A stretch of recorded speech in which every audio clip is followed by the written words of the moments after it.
Hey guys, welcome back. So for this one, we are getting into what is effectively the extreme Venomverse, which is the series leading into Death of the Venomverse. And as we head into this, we're shown different Venoms from different worlds with very different stories. So as we hop in, we're just getting to know a few of them, while in the bigger picture, we also discover why the Venomverse is facing extinction. So with that said, let's get into it. But first, if you're new to the channel, be sure to subscribe to catch the spills every week. And don't forget to hit that bell up top so we can squad up in the comments for the first hour. Alright, so for this one, we begin by heading back to Web of Spider-Man issue 1, which is the classic and iconic issue when Peter once again got rid of the symbiote, which is a story that began when the symbiote returned to Peter after he believed that he had left it at the Baxter building. So now with him trying to get back to the Baxter building, he's hoping that he can get back to Reed Richards so that he can help him remove the symbiote again and contain it.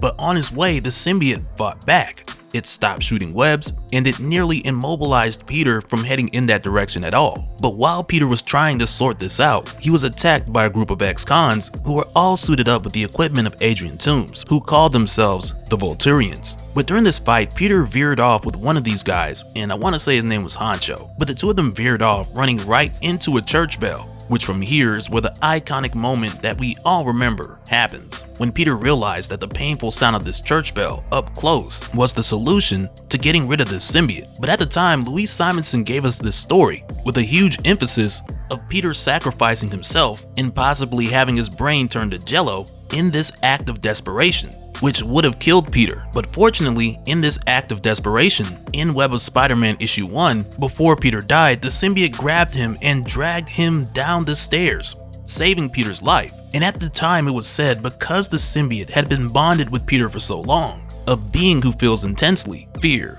greed, excitement, responsibility, love, it was for this reason that the symbiote had learned to feel, and along with it learning to feel, also because of Peter, it learned how to act on those feelings. And this is why in the original telling, the symbiote came back and saved Peter. But then quickly we come to find out that this story didn't turn out the same way that it did on Earth 616, because on this Earth, the symbiote just left Peter up there to die. And this time around, with the story that we're given from Ryan North, we find that the symbiote had learned something very different from Peter, because Peter wanted to be better. He wanted to do better. He didn't always succeed, but he always tried. And with the symbiote letting Peter die, this was a selfish act that it soon after regretted. And this feeling of regret is now what made the symbiote even more like Peter, who lost his Uncle Ben because of a selfish act, an irreversible mistake. So when the symbiote goes down into the church and finds Eddie, the two of them bond quickly, because they're both looking for forgiveness, where for the symbiote, it's what it's just done, and for Eddie, it's what he was about to do. So from here, with the symbiote bringing along with it the best parts of Peter, the best parts of Spider-Man, this causes the symbiote to connect with a different side of Eddie than what we'd seen before. So aside from Eddie and the symbiote bonding from the two of them seeking forgiveness, Eddie is now compelled by the parts of Peter that wanted to do better, which have now come along with the symbiote.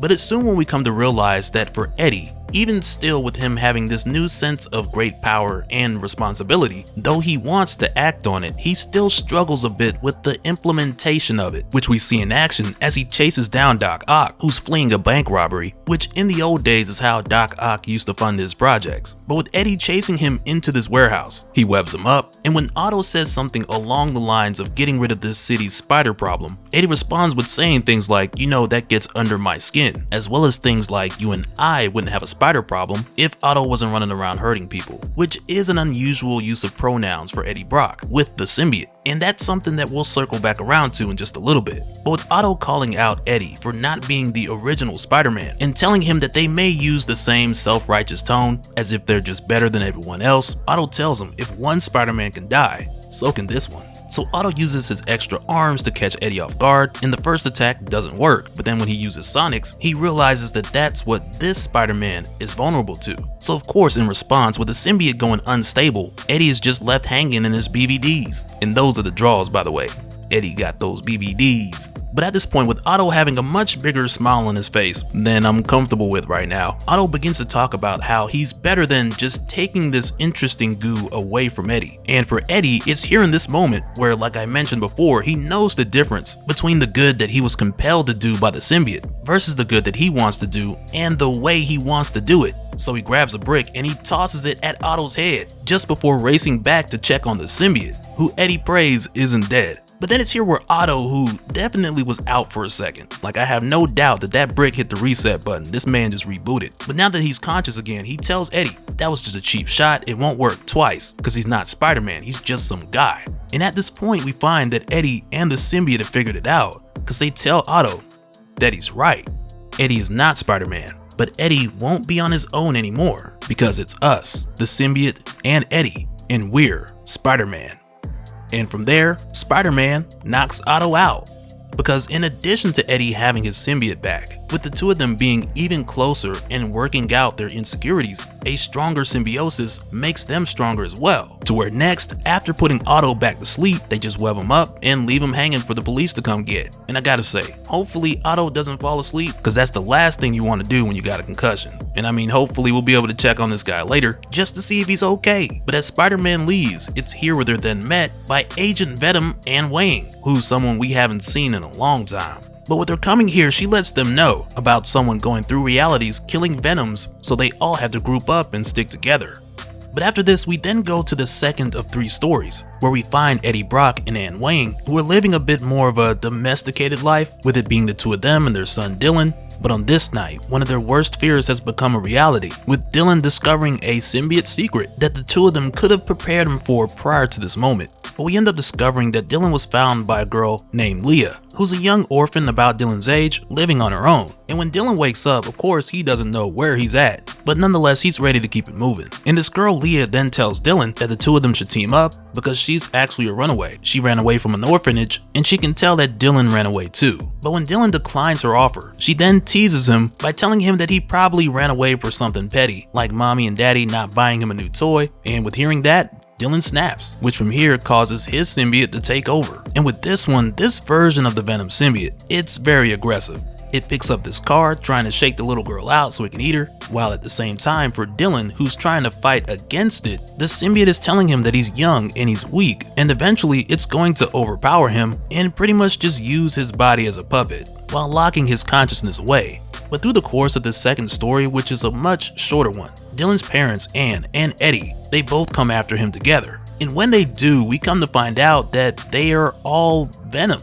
Like, each of them have a Venom symbiote. And with this one, it's not really fully explained as far as how exactly this works or how it came about, but instead it's really more of a teaser just introducing us to this family, with us seeing both Anne and Eddie saving their son and stepping out of their comfort zone to make this Venom family work, instead of suppressing and hiding what's a part of them. And with this one, we see it end pretty much with the family also taking in Leah, who may or may not have a symbiote now. Because really, all of these stories are giving us a glimpse into the extreme Venomverse just before the huge summer event brings it all together. But for this last one, we're given a story called Tip of the Blade, written by Leonardo Romero. And I gotta admit, when we go to this Earth, with its post-apocalyptic landscape, I can't help that it's giving Final Fantasy VII vibes, with the floating Oscorp city looking down on the slums. But when we hop in here, we see this train rushing away, with a number of civilians on board. And at this point, the Scorpion has come here, looking for one passenger, and one passenger only, who's a man by the name of Takemoto Tatsuya, who previously worked for Oscorp and was sent underground to investigate a strange signature, but when he found the source, the relic liquefied and covered his body, to where from there he became Samurai Venom. And to give a little bit more background on this, we're really just told that he's being chased by Oscorp because they want that symbiote. And for Takemoto, he's not sure if he can tame this symbiote, but he's aware that it's capable, because the moment it bonded with him, the Osborn soldiers opened fire and he handled them all. So from here, where we see him pretty much come out from hiding and attack the Scorpion, who's threatening these passengers, who are really just civilians with their families trying to get away from where they were. A woman named Marion helps out by shooting Scorpion with the EMP, to where from there, Samurai Venom just throws Scorpion off the train.